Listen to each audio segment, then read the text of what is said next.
नमस्ते बच्चों। आज हम लोग वर्ग दसम के लिए सामाजिक विज्ञान भूगोल विषय अंतर्गत इकाई 1 ख जल संसाधन के प्रश्न उत्तर को देखेंगे। इसमें हम लोग इस पाठ के महत्वपूर्ण वस्तुनिष्ठ प्रश्न, लघु उत्तरीय प्रश्न एवं दीर्घ उत्तरीय प्रश्न के हल को देखेंगे। बच्चों, आप लोगों से अनुरोध है कि चैनल को सब्सक्राइब जरूर करें, साथ ही अपने दोस्तों में चैनल को शेयर करें। तो आज हम लोग देखते हैं इस पाठ के महत्वपूर्ण प्रश्नों को। सर्वप्रथम हम लोग वस्तुनिष्ठ प्रश्न को देखते हैं। पहला क्वेश्चन है, बृहद क्षेत्र में जल की उपस्थिति के कारण ही पृथ्वी को कहते हैं। क में है उजला ग्रह, ख में है नीला ग्रह, ग में है लाल ग्रह और घ में है हरा ग्रह। तो बृहद क्षेत्र में जल की उपस्थिति के कारण पृथ्वी को नीला ग्रह कहते हैं। इसका आंसर हो जाएगा ख। दूसरा क्वेश्चन है, कुल जल का कितना प्रतिशत भाग महासागरों में निहित है।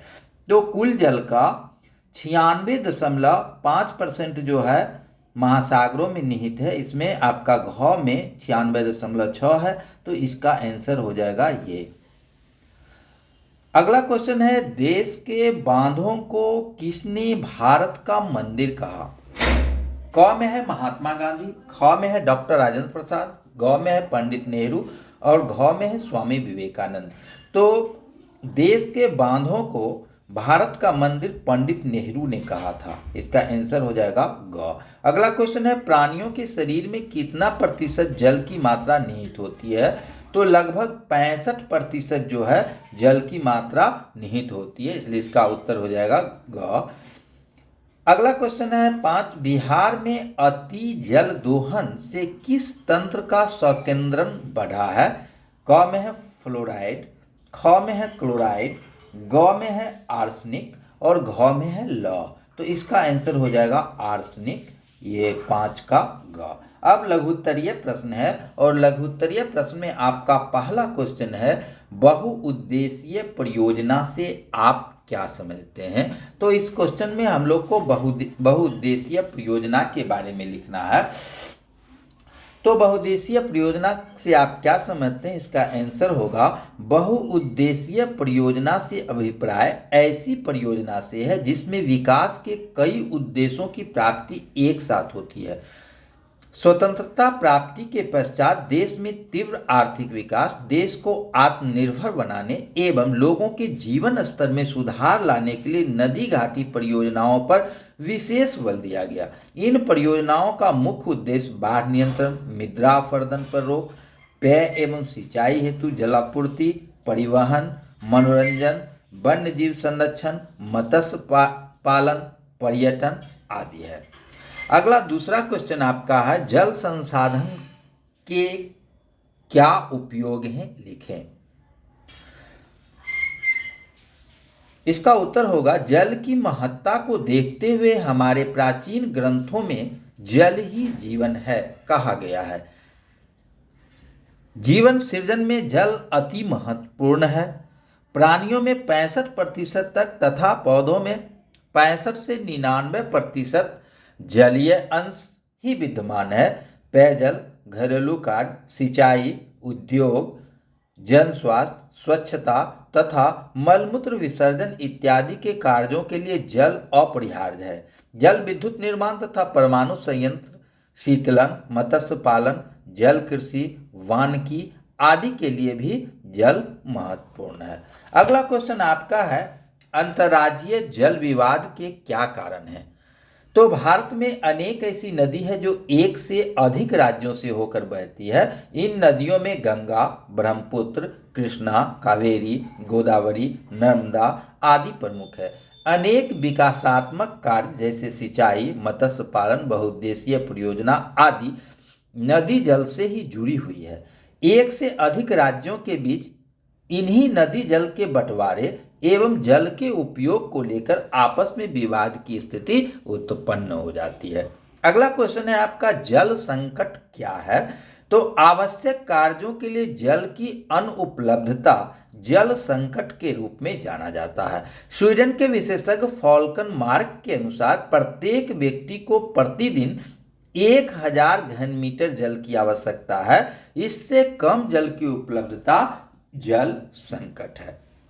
अगला क्वेश्चन है 5 आपका, भारत की नदियों के प्रदूषण के कारणों का वर्णन कीजिए। तो भारत के नदियों के प्रदूषण के प्रमुख कारण निम्नलिखित हैं। पहला, औद्योगिक अपशिष्टों को बिना उपचार के नदियों में गिराया जाना। दूसरा, शहरों के मलमूत्रों एवं कचरों को नदी में गिराया जाना। और तीसरा, कृषि में प्रयुक्त रसायनों, उर्वरकों, कीटनाशकों के जल में मिल जाने के कारण नदियों का प्रदूषण होना। अब है आपका दीर्घ उत्तरीय प्रश्न। इसमें पहला क्वेश्चन है, जल संरक्षण से आप क्या समझते हैं, इसके क्या उपाय हैं। तो जल संरक्षण से तात्पर्य इसके अनावश्यक उपयोग को कम करना तथा कुशलतापूर्वक पानी के उपयोग किए जाने से है। साथ ही जल संचय करना, जैसे वर्षा के जल को स्थानीय आवश्यकताओं और भौगोलिक स्थितियों के आवश्यकता अनुसार संचित करके भूजल को बढ़ाया जा सकता है। जल संरक्षण हमारे लिए अत्यधिक महत्वपूर्ण है। जनसंख्या में वृद्धि के कारण जल की मांग में वृद्धि हुई है। शहरों में भूमिगत जल का स्तर लगातार कम होता जा रहा है। इन कारणों से जल संरक्षण आवश्यक है। जल संरक्षण हेतु हमारी सरकारें सतत प्रयत्नशील है। भारत सरकार ने 1987 ईस्वी में राष्ट्रीय जल नीति बनाई थी, जिसे अद्यतन कर राष्ट्रीय जल नीति 2002 को अमली जामा पहनाया गया। जल संरक्षण के लिए निम्नलिखित उपाय किए जा सकते हैं। भूमिगत जल की पुनर्पूर्ति। भूमिगत जल की पुनर्पूर्ति पर ध्यान दिया जाना अति आवश्यक है। इसके लिए वृक्षारोपण, जैविक व कंपोस्ट का प्रयोग, वेटलैंड्स का संरक्षण, वर्षा जल का संचयन एवं मलजल शोधन, पुनः चक्रण जैसे कार्यकलाप अत्यधिक उपयोगी हैं। दूसरा, जल संभर प्रबंधन, यानी कि जल प्रवाह या जल जमाव का उपयोग कर उद्यान कृषि, वानिकी, जल कृषि, कृषि उत्पादन को बढ़ावा दिया जा सकता है। इससे पेयजल की आपूर्ति भी की जा सकती है। तीसरा है तकनीकी विकास, यानी कि तकनीकी विकास के माध्यम से जल को कम से कम उपयोग द्वारा अधिक से अधिक लाभ देकर भी जल संरक्षण किया जा सकता है।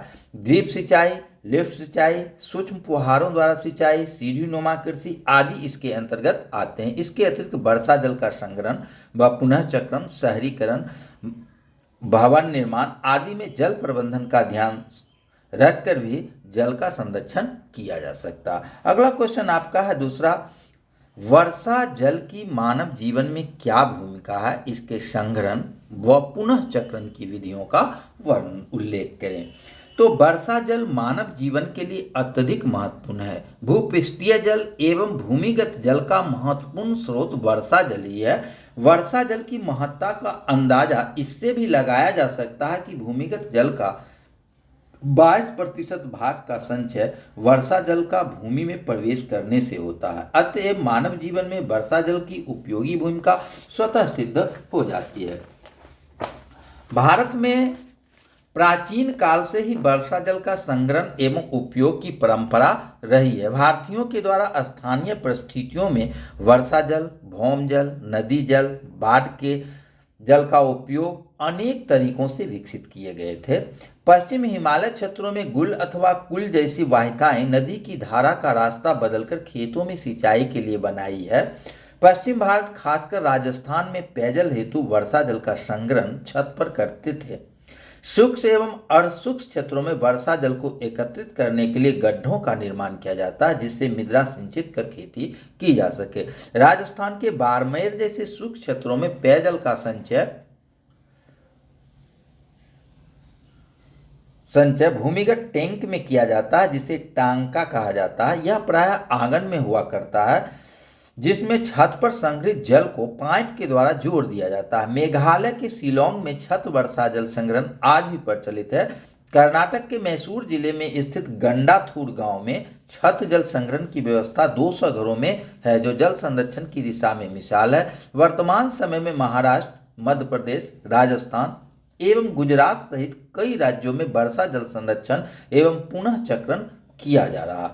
तो ये इस पाठ का महत्वपूर्ण प्रश्न था। अगले दिन हम लोग जो है वन एवं वन प्राणी संसाधन का विस्तृत अध्ययन करेंगे और उसके पश्चात इस पाठ के जितने भी प्रश्न उत्तर हैं उसको हम लोग हल करेंगे। इसके साथ ही सामाजिक विज्ञान विषय अंतर्गत सभी पाठ के स्मरणीय तथ्यों को एक जगह लिख के हम लोग उसका चर्चा करेंगे, जिससे जो है सो आप बोर्ड एग्जाम में वस्तुनिष्ठ प्रश्न के साथ साथ कुछ अन्य लघुत्तरीय प्रश्नों का भी हल आसानी से कर सकें। इसके साथ ही इस पाठ के जो अन्य वस्तुनिष्ठ प्रश्न बनेंगे उसको भी हम एक साथ देने का प्रयास करेंगे। धन्यवाद।